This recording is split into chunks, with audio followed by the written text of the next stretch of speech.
ಜೈಪುರದಿಂದ ಕಾಸ್ಗಂಜ್ಗೆ ಹೋಗುತ್ತಿದ್ದ ರೈಲಿನಲ್ಲಿ ಬಾಲಕನೊಬ್ಬ ರೀಲ್ ಮಾಡುವ ಸಾಹಸ ಮಾಡಿದ್ದಾನೆ.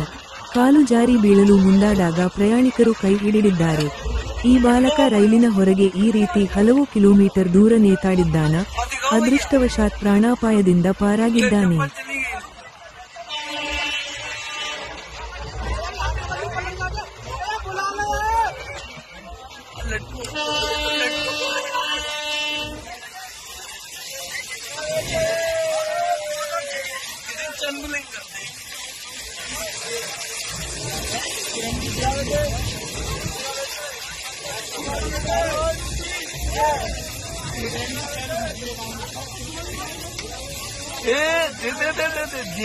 बच्ची को एक जिए करो हाँ